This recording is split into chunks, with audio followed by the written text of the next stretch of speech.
We all remember recess growing up in school. Recess was a time of day where you get all the conversations that you could not have in class. Recess is where the real conversations are had, and real conversations are what we're going to have. In each episode of the Recess Podcast, I'm going to have real conversations explaining students in school. I'm your host, David McGuire. It's recess time, y'all.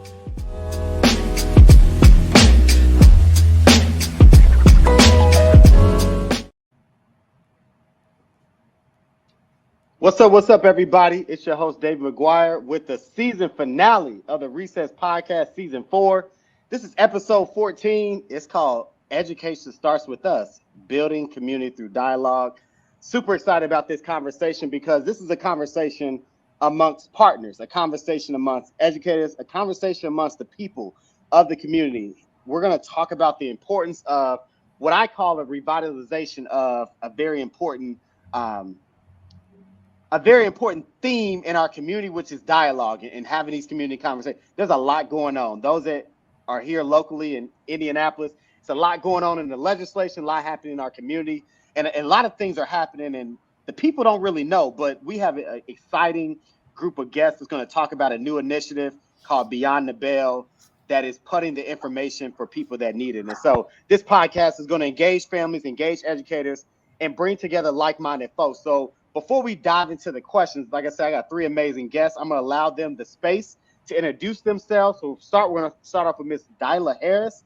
Miss Dyla, first of all, welcome to the Recess Podcast. And if you could introduce yourself to everybody, the organization you work with, and the work that you're doing that is focused around Beyond the Bell. Okay. I am Dyla Harris. I am the VP of the Youth Division with Faber Card Glick Neighborhood Center. I've been here for about almost 10 years now, and I oversee our programming from our 6 months all the way up to our 24-year-olds. And so our overall arching theme, whether it's through our dual language, early childhood, or before and after, or future leaders in progress, is all about moving our children to their next steps and helping them to reach those attainable goals, whether it's through their education, preparing them for the real world. And so this opportunity that we have coming up for our community really gives our parents and families a chance to have their voices heard and to hear some of those bigger picture things that are happening in the education field when it comes to their children. Thank you. Next up, I got my good sister. Quick story. So I met Patrice 3 years ago through Rise Indy and the Circle City League. We were actually partners in our little activities. So, Patrice, it is good to see you again. It's been a while, but I definitely been following you from afar. But I know a little bit about you, and I know you've been doing a lot since we first connected. But just share with everybody what's been going on with you lately. Yeah, so I am Patrice. I am the CEO of the Faber Card Glick Center, and I've actually will be here 10 years in May. And so we started our programming with, a program and a half, and we have 8 flourishing programs here that we service everyone from infants all the way up to our recycled teenagers. As Dyla talked about our youth division, which is so important. Well, part of that also is our core, which is working with the family. So we want to make sure that everything we do is centered around the core of strengthening a family to be able to thrive, not just survive. And so that is our everyday effort. We work on workforce development. We do food pantries. We do certifications, financial literacy, all the things that we know is needed to make sure our family is strong. That is what we try to do here on the northwest side of Indianapolis. And one of the things that makes this such an important opportunity for us with this conversation is that, we hear a lot about our inner city belt in our public schools. But we also have township schools that need some conversations and some support and some information and some reality checks in a sense. And so we represent Pike and Washington Township in our area. And so we want to make sure we provided a platform for our parents in Pike and Washington Township to be able to talk and have conversation about their education and their selections and what they think is important for their children. Thank you. And last but not least, let me bring you on, brother. How you doing, man? Good to see you again. Absolutely. Yeah, so just share a little bit about you and the work that you're doing, your organization with, and how you guys are partnering with the other organizations to kind of lead this conversation. Yep. So first, I appreciate you for having us on the show. Ariane Clanton. I'm the director of community engagement for the Mind Trust, but I've been in education for the last 10 years. I've worked in traditional public schools. I've worked in public charter, both in Indianapolis as well as Memphis, Tennessee. And a large part of my role is just making sure that our families have access to the resources in order to be able to um, advocate for their kids' education. And so that's a large part of what the Mind Trust does as well, is making sure that our schools are high quality and we ensure that there are resources for our schools and resources for our families to be able to access. And so some of the resources underneath the Mind Trust and programs such as Indiana Learns, Indy Summer Learning Labs, the Literacy Fund grant, and also Empower Families is some of the work of the Mind Trust. And we thought it was super important to partner with some heavy hitters like Faber Card because our communities need to have this information. And ever since COVID, and especially with everything that's happening in education right now, there are so many things that are changing. And oftentimes our families are the ones left out of the conversation or left off the table. And so these conversations are meant to make sure that they have a voice at the table and they're not forgotten about. Thank you. I appreciate that. All right, so before we kind of jump in a little bit, I want to mention that these conversations, as I mentioned, it's called Beyond the Bell.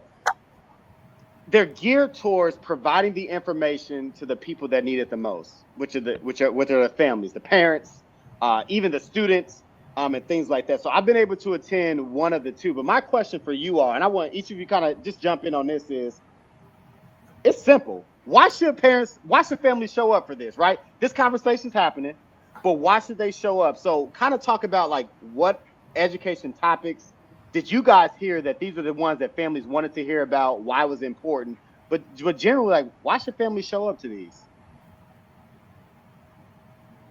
Well, I Yeah, think I for mean, if you me, all don't mind.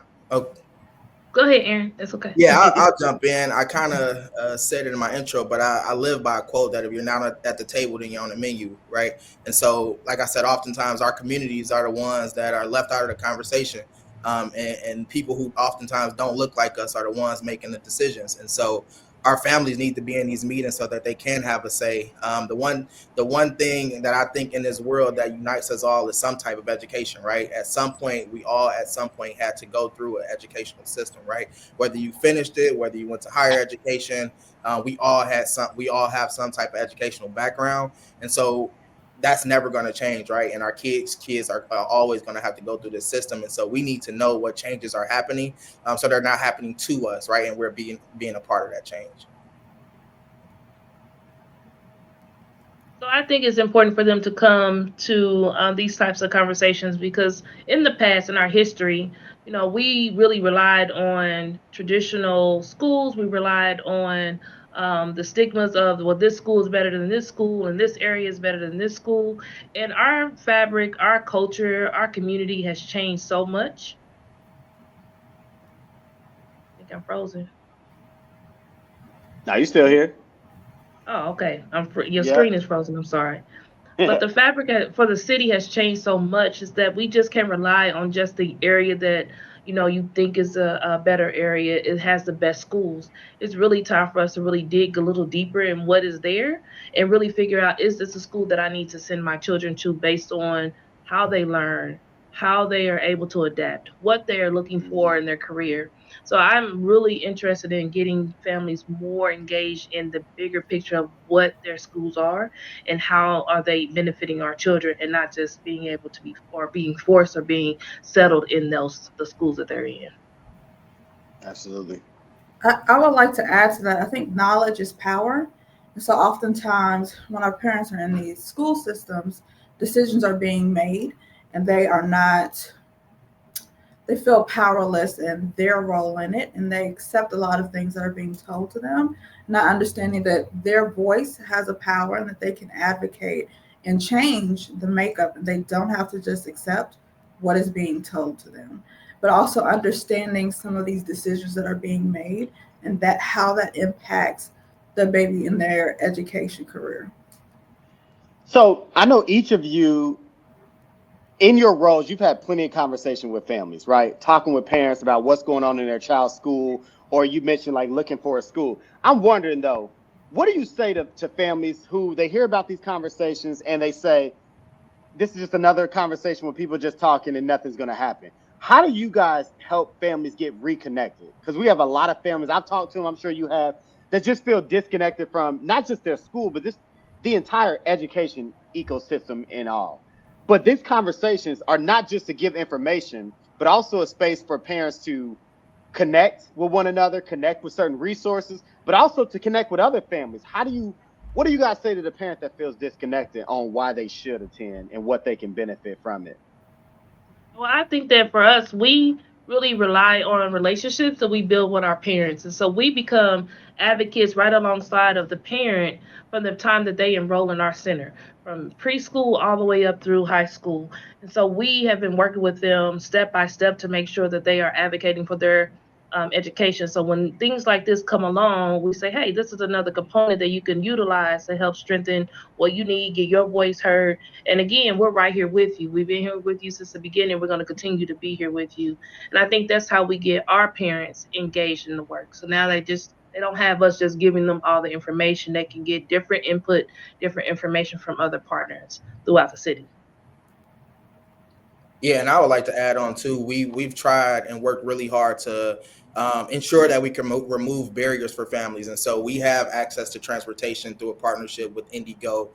We have childcare available. We have translations in both Spanish and Haitian Creole. We have food available to ensure that dinner is provided. But I think the benefit of this is that they have access to experts, right? And so we have some of the leaders from IPS, Washington Township, Pike Township, across IDOE, just across the city, that are going to bring a plethora of resources for our families to have direct contact with. You don't have to worry about going through an email. You don't have to worry about sending something in the mail that nobody ever responds back to you, right? You have access to these individuals right in your face that you can connect with, that you can ask questions with. I would also like to add, like right now we're going through the legislative session. And so there are some major shifts and major changes that are happening across education. And something that we do at Empower Families is make sure we train our families. And so if you come by coming to this event and engaging with our Empower Families team, we'll make those connections so that we can make sure that you're informed on the recent changes that are happening at the State House, show you how to advocate for your child, and just make sure that you are as knowledgeable as possible on the shifts that are happening. Patrice and Dyla, before I go to you, because I have a question, because you guys, your conversation is coming up, I think March 18th, right? If I'm not correct. Okay. But so Eric, something you said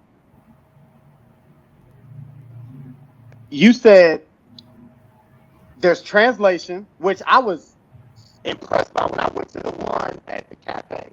There was translation in Spanish and Haitian Creole for families. But what I was really impressed with, and we all know this with this legislation, on that panel you had a representative from Washington Township, a representative from Warren Township, and a representative with IPS. With all that's going on, right, to see those three school corporations sitting on that panel at the same time, articulating when it's about chronic absentee, that it doesn't matter the district or anything like that, that everybody's having these problems. I just thought that was extremely powerful, because far too often it seems that these are only happening in charter schools, these are only happening in IPS.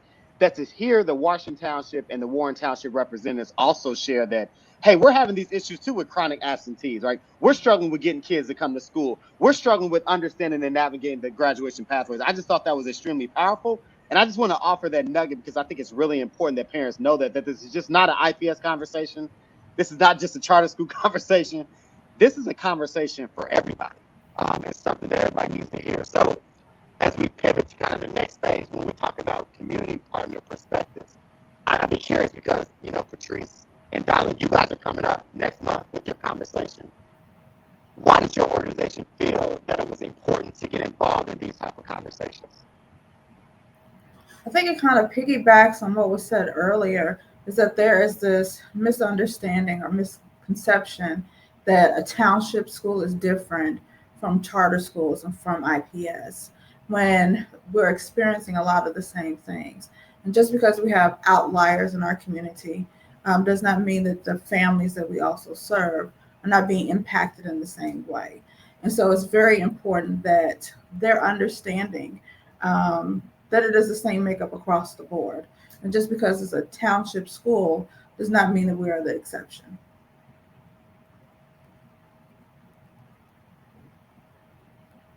Yeah, I would Patrice, second Dyla.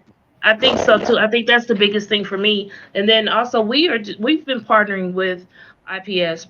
We partner with GPA. We partner with all the schools in Washington Township and Pike. And so we know that our families are all within the same community, minutes away from each other, right? And so having that conversation together, understanding like, hey, it's not just the school; it's really what your child needs and what is happening in that school and how that you can impact that and you can impact your children's education attainment is so important. So we just want to make sure that that platform is open, while we get rid of the stigma, we get rid of the perception, we get rid of what they hear on social media and things like that, and bring them to the table so that they can talk, hear, and listen and learn from, like you said, the experts that are at the table.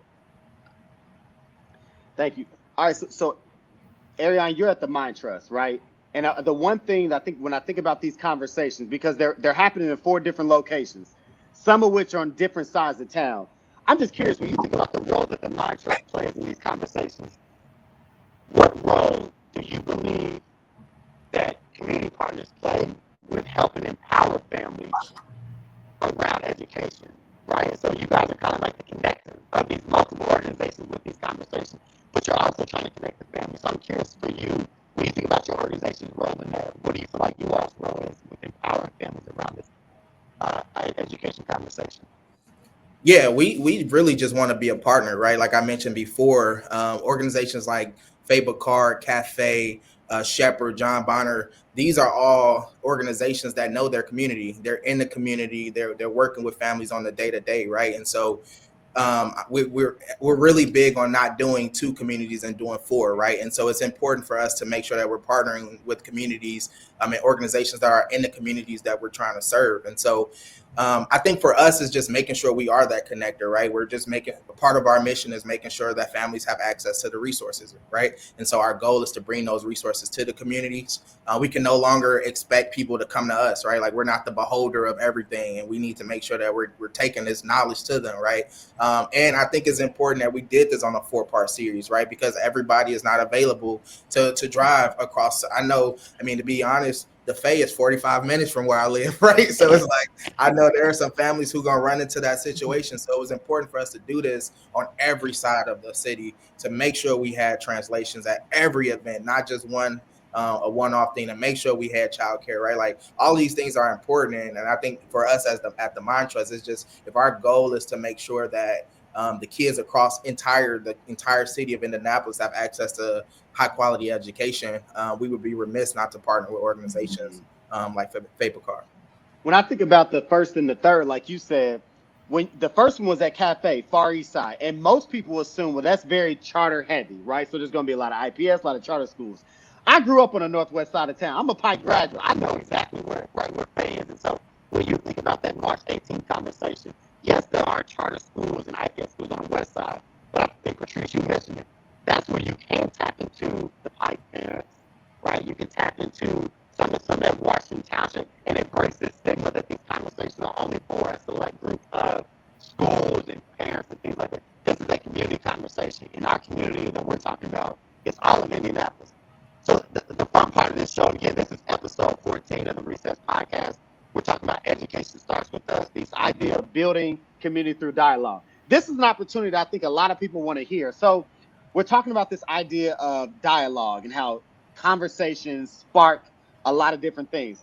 I would love for each of you to take a moment, and if you could think of one, to share a success story about where you saw a partnership with the family lead to a positive outcome. I'm sure in the work that you guys have done, you have plenty, but I would love for each of you to just share one success story where you saw a partnership that helped the family in education.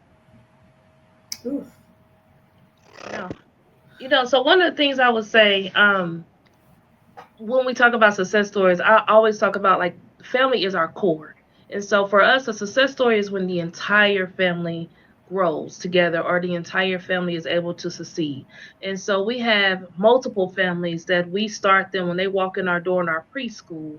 We're working with them every step of the way. So when that mom or that dad comes into our preschool, we're meeting with them months in that they get enrolled, and we're trying to figure out what do you need and how do you need support. And so we start tapping at the parents by getting them jobs, helping them with certifications, getting them through pharmacy technician certification, HVAC systems, welding. And at the same time, we are working with their children. So we have children that come in the door that has never been in preschool, love tablets, have no idea how to interact, and we help them navigate through that so that they're able to be successful as well. So when we're working with a family, that entire family starts with us, and then they move through. We've had one family that had 6 children, a couple in our preschool, a couple in our middle school or our before and after care, and one of the flip teams, which is our flips. And so we were able to see them navigate as a whole family. The mom had received her pharmacy technician, dad received a forklift certification along with a prominent job, along with the children in our preschool graduating and heading off into elementary school. You know, one went to go do GPA, which we're a dual language preschool. So we partner with GPA School 44 down in IPS area where they teach them dual language every day, all day. So now that individual is bilingual in the third grade, can read, write, and speak it. Then we had the team that was there, gone off to college and able to be successful. And then the other children are still progressing through our system. And so to us and to me, a success story is when we see a family grow and thrive, to strive to be together and strive to be successful, comfortable, and happy together in our area. I love that. I love that. Who's next? Come on with the feel good stories, man. I'm loving the feel good stories. It's hard to single out just one incident. I think for me, when, like Patrice said, when families are able to be touched in different ways. And so, for instance, tonight we have a series of financial classes that we are offering. And I love my teens, my flips. They've been here for years. Some of them have been with us since they were in our school age program. So 10 years maybe for a couple of them. And so to see them come back for these classes and for this education, or even to see our parents who have maybe moved to another area, and when they move in back into this area, they're seeking us out again because we've become a safe haven for them. And so because of that relationship, we're really able to engage with our families to kind of help them navigate where they need to go. And so for me, some of that success is when they come in and say, Ms. Tyler, is it possible that somebody from your team can come and be at this conversation at the school with me? Is it possible for us to attend these classes? Like, what do I need to really be a part of these classes? Can I do the certification too? And so that for me is a success because it lets me know that the programs that we have and the service that we have are really answering to the need and to the wants of what our community is looking for. And to see them take advantage of that really brings a joy to my heart. And yes, I'm with the youth. I love the babies. I may not be the best teacher, so I'll talk to you like I talk to my own kids, but I really do enjoy seeing them grow. I enjoy seeing their voice. I enjoy when the parents come and say, I don't know what it is that y'all do, but when he's here, he really likes it. Like, this is all he talks about. But at home, he's turning up and doing everything he wants to do. So I really love those moments. Yeah, I'm with you, Dyla. It's hard to pinpoint a single situation, but I'm actually brag on my partner in crime, Kim Graham, with Empowered Families.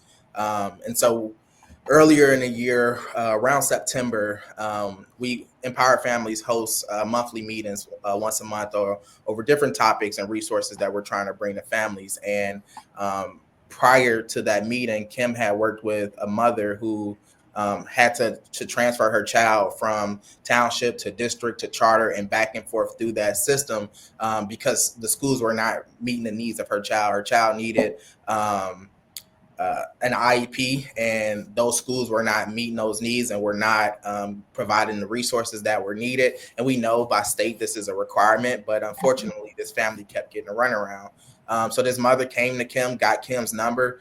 Within 24 hours, Kim connected her with the organization that we partner with, SpedX, and they were able to consult her. And within 24 hours, she had a case conference set up. She was able to go into this meeting, sit with the school leaders, know exactly what she wanted, know how to ask for it, know how to make sure they gave it to her. And she came to our meeting unexpectedly, and just she stood up, gave her own personal testimony, cried in front of everybody. And those are the moments that we do this work for, right? Like Kim is consistently out in the community, working with families to create meaningful change. And so I think for me, that's one moment where you get to really see the impact. Like I said, I worked in education over the last decade, and sometimes with kiddos, you don't necessarily get to see the progress until they're older. But in that one moment, we was able to see how the work we did with an entire family was able to shift their entire trajectory.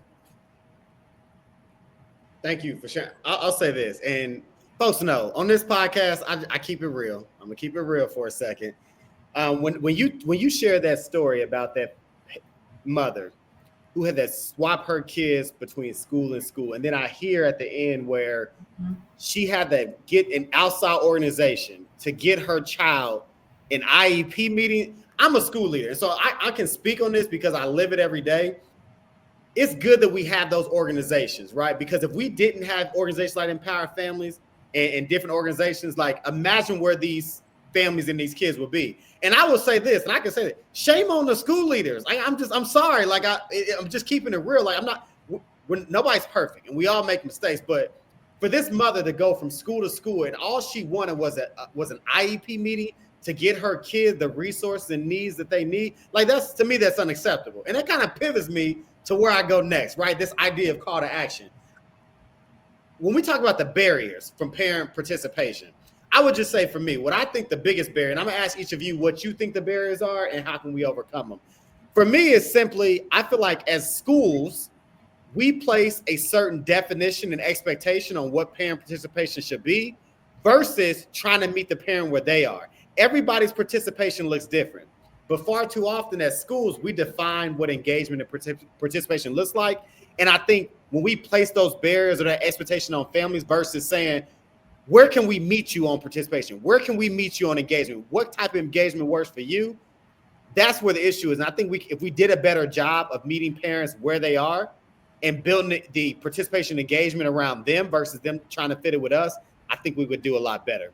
But I'd be curious from you all to hear, what is the barrier, right, for getting parents to participate and engage? And then what do you think that solution could be? Darla, you want to go first? Yes, I'll go first. I think one of the barriers that I see with our families to participate is a disconnection because they don't see it as it relates to them and how it impacts them and then where their part lies in it. And so they pick up as the status quo, like this is what they say, this is what I have to do, this is where I'll go, but not understanding that sometimes you got to push that envelope and sometimes you got to like be at the table, be in the room. And even if you've gone to a couple and you've been discouraged, that doesn't mean that we stop. We keep going, we keep pushing that envelope, but there seems to be a disconnection where we don't understand how it impacts them overall. And so because they don't see that overall impact and they don't see the power that they play at that table, they tend to sit back on the back because it's not going to touch me. I'm not going to be that one. And so I think that's one of the barriers for them is that thought process. I think for me, it's three barriers that I have. One is fatigue.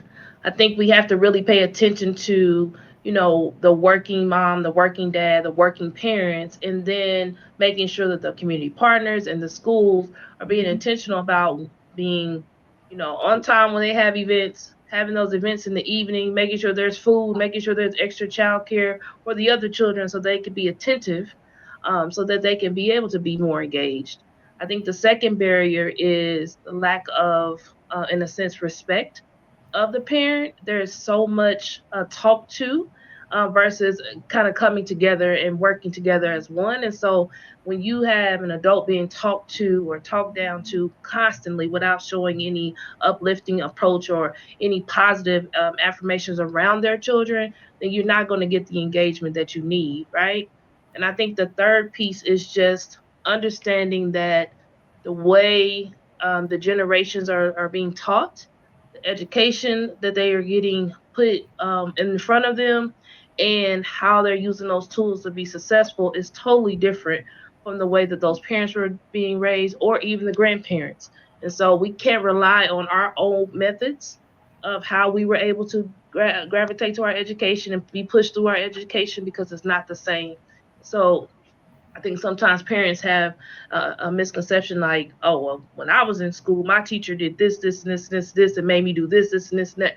We don't have that same approach, right? We don't have hand or books in our hand as much. We don't have homework as much. And so we have to help them understand there's a different way of teaching and a different way of learning with our children. So you have to be at the table. Yeah, I think for me, I've never met a parent that didn't care about their child's education, right? Like, Man, say that again. Say that again. it's real, right? Like our we tell our parents all the time, like you're your child's biggest advocate. But oftentimes like that part is missed, right? Because our family, like I'll tell you, I mean, my mom worked from 6 p.m. until 4 a.m. So my mom wasn't able to be at school every time I needed her to be there. She did miss some meetings, she did miss some phone calls, but oftentimes our school leaders and our teachers don't see that, right? And so you gotta humanize some of this process. And so I think for me, when I'm thinking about the biggest barrier, and I always try to keep this in mind for our families, is like what's happening in their everyday life, right? Like these topics are important to us and we know that they're going to be important to our kids, but are our families struggling to get there? Do they have the transportation? Are they struggling with housing right now, right? Like all of our families know it's those essential needs, right? And I think that's the biggest barrier. And so for me, it's like thinking through like how do we have these community events? And I know the Faye does an amazing job. I've come to some of your meetings, like it's almost a one-stop shop where you can go do everything, right? Like you want to drop your kid off at pre-K, go ahead, and then you can learn about construction, you can learn about financial literacy, right? Like, and those are the pieces that we need to start being able to do, right? We need to start meeting all of the needs and not just saying this is important because I say it's important, but also it's important and how can I help you? And we got to remove that barrier. Yeah, and that goes back to my thought about making sure that we understand those barriers of fatigue in the working mom and parents. So we have an enrichment coach or a enrichment coordinator that when we talk to parents that are truly worried about their children's academics, they know that there are some concerns happening in the school, but they can't get there every day, right? They can't do the pop-ups like they want to because their school or their work doesn't allow them to do that.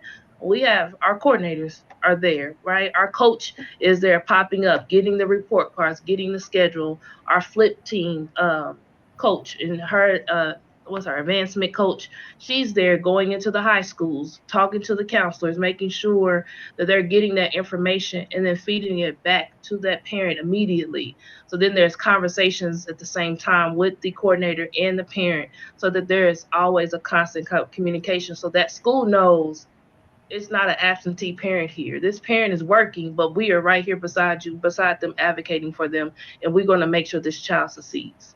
Right. Before we get the final thoughts, go ahead. Go ahead, Donna.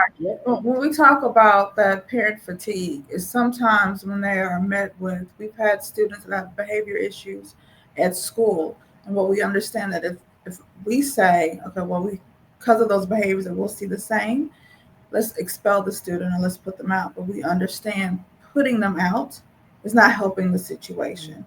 Where they gonna go? Where they going? Right back there, right? And so what we've done is that we've incorporated pieces into our program because we understand parents may not be able to go to those other meetings or take their child to this place, and then they got to get off of work at this time, and then there's dinner time. And so we incorporate that into our enrichment programming. And so then what we see is that there is a whole development of that child that starts to come through and that they are more apt and those behaviors start to turn around. And then that parent strengthens that relationship with us. And then so then when opportunities like this are presented, we can say, Ma, I really think it would be a good idea for you to come and to attend. Because of that relationship and the work we've done, it kind of reiterates that. So I want to get to final thoughts, but before we get there, I want to yield the space just a little bit because I would like for y'all to talk directly about the conversation coming up March 18th. I keep saying that because I want folks to hear it. But also, if I'm listening to this, if I'm a family, I'm listening to this, and you're like, you know what? I drive right past Faye all the time, and I never stop in there, right? Like, so my question is, like, if I'm a parent, and somebody share this with me, or I listen to it, and I'm like, all right, why should I stop in to Faye? Can one of you, Dyla, Patrice, one of y'all just talk briefly about how folks can connect with you? So the where and the why, like the phone number, obviously the address, but also like what are some of those direct reaches? Because I've heard terms like we have our flip and this different things. Can you just talk a little bit about like how folks can connect with you, and then like why, if a parent drives past, why they should stop in and why they should connect?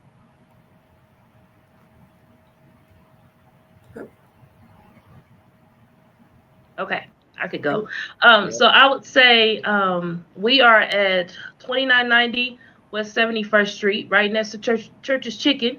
If you are here on the north side of Indianapolis, we are open from 6 a.m. to 6 p.m. for our preschool, and our aftercare is open to 6 a.m. to 7:30 p.m. The importance of being here as a core community center for the community is that we are here for the entire family from beginning to end. We are here to walk with you every step of the way. Our handoffs are soft, loving, and sincere. So everything we do is intentional to make sure the family has the support, the success, and the resources to be successful and grow. So we encourage anybody that is in need to come over and see what we are about. And then, as far as our preschool and our before and after care and our high school, I truly believe in making sure that our babies are globally competitive. And so we have our dual language preschool. On top of that, we make sure that our measurements that are in our school and in our classrooms are at least 25% more than the Indiana standards that we have in place. In our before and after care program, we believe solely in making sure that there's a lot more enrichment in our academics, so the children are getting tutoring every day, but we also are infusing enrichment opportunities that we're taking out of the schools that we know that is needed: check writing, writing in cursive, learning how to multiply, in woodworks and things like that, making sure that the children are getting wholesome work, wholesome support, and that they're thriving. And then for our flip teams, which are our biggest babies, we make sure that we are walking with them and getting them prepared for their career. So not just going to college, but what are you going to do once you get finished with college or get finished with your certification? Making sure they're financially understanding financial counseling and financial savings, and understanding how to manage their dollars, making sure they understand how to navigate through this world, and being culturally competent about laws and politics and things like that, so they can be viable citizens as they move along. And again, as I said, it's the core. So our families are always there. So just like with our children, we make sure that we walk with them. We will do the same thing with our parents as well. Thank you for that. And I keep saying it, but I'm going to say it again, and I'm going to make sure I stamp it. It's March 18th at the Faye Glick Neighborhood Center, as you said, 2990 West 71st Street, right by that Church's Chicken. I grew up over there. I know that area very well. It starts at 4:45. The programming will start at 6. Obviously, there'll be food. There'll be childcare. There'll be translations in Spanish and Haitian Creole. There'll be raffles and prizes. The topics will include iRead, because iRead is coming up, so families know that iRead testing is coming up. There's some new diploma requirements that I think, being at a high school now, there's a lot of families that don't know about that, so it's a great opportunity to kind of hear from folks who can give you the ins and outs. Chronic absenteeism is something that's really big, because if kids aren't in school, kids can't learn, and so they need to be there. And which I think, to me personally, is the most important conversation, which we need to have more of, is supporting families and making sure they choose the right school for their child needs. So again, those are the 4 topics, but that's March 18th at 2990 West 71st Street. Make sure you're there. Registration is now open. Just go to the Mind Trust, type in Beyond the Bell. You can find it on Google. Make sure you register for the event. It is free. And so you want to make sure they're there. Again, it is free. So what other place can you get free food, good information, great connections? And whether you're on the northwest side of town or not, definitely still tap in with all the work that they're doing. Because when I heard you say preschool, I'm like, I just had a preschooler last year. 6 to 6 would have been great for them preschool hours. So And then if you have a team, right, because people just think it stops at preschool, we know a lot's happening in society. And unfortunately, we wish the school can service all the needs, but we know that as a community, we thrive when we had thriving community centers. So we have one that is partnering with us. So before I let y'all go, the most important thing is I want to get final thoughts. So in your final thoughts, I would love for you to just speak directly to families. And if you could give them any advice on why their voice matters, because these conversations is not just about a sit and get. I want to name that to folks too. Yes, they're going to feed you well. Yes, they're going to give you a lot of information. But these things are very successful when parents are speaking up. So when you're in those breakout rooms and you're communicating and you're sharing your voice, these are going to be some decision makers in this room. So what would you all say to parents as a call to action on why their voice is important and why their voice does matter? I would say because nobody can say it like you. So everybody has their own story, has their own walk. And so nobody can show up and speak to that situation because they haven't lived it like you live it. And all of those different experiences, a collective, can make an impact. But if you take your piece out of it, then the collective is missing a piece of it. And you're just as valuable. Your voice has just as much weight and it has so much value in it too. And so we need your voice too, no matter how big, no matter how small you think it is, because you never know who it's going to reach and that impact that it's going to have in the room.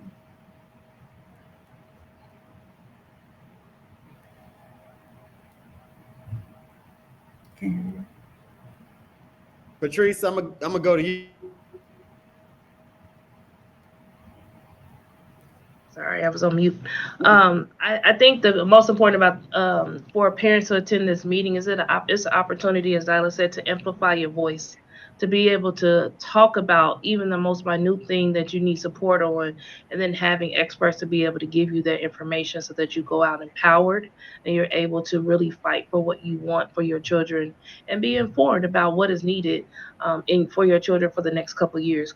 Everything is changing, everything is new. So it's really great to come in and get that information from the ground up so that you're more empowered throughout the next couple of years.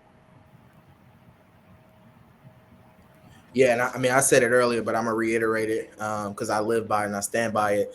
If you're not at the table, then you're on the menu, right? And so, regardless of whether you're at this event or not, people are making decisions for you and for your kids. So you might as well be a part of that conversation, so that you can help shape and mold what it looks like for your community, what it looks like for your child, what it looks like for our educational system. We can't continue to just keep complaining, right? We can't complain, but we're not being a part of that solution. We know that education and our babies are not where we want them to be. And so right now you have the opportunity to get involved and make sure other parents get involved to kind of close some of those opportunity gaps.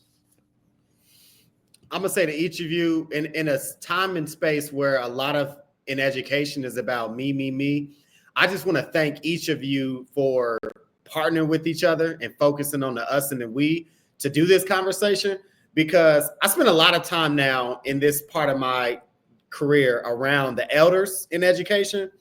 And they always tell me that when we didn't have nothing else, we had each other and we had community, right? And we had conversation. When we weren't allowed to be at certain tables, we created our own table and had these dialogues. And I think we got away from that. And we went to other places like social media and other places instead of just getting in the room with like-minded and sometimes non-like-minded people and just having a dialogue and realizing that there's more that brings us together than that separates us. And that's what these communities are about. And that's why I love the fact that, and I want to stamp, these community conversations are not just for one particular school district, one particular group. This is a community conversation for everybody. And so I definitely encourage people to attend, but I want to thank each of you for having the foresight to partner and to have these tough conversations for the people that need it the most. And so I hope everybody enjoyed this conversation. And don't forget, March 18th, 4:45 to 8 p.m. It's the community conversation Beyond the Bell. It's 3 or 4 at Faye Glick. And definitely make sure you register because it is free. You definitely want to join that conversation. But I appreciate everybody for tuning in. And as I always say with these, as we close out season 4, and what a great way to close it out is, we create the platform, we control the conversation, we change the culture. I hope to see you March 18th, and I also hope to see you for season 5. Take care.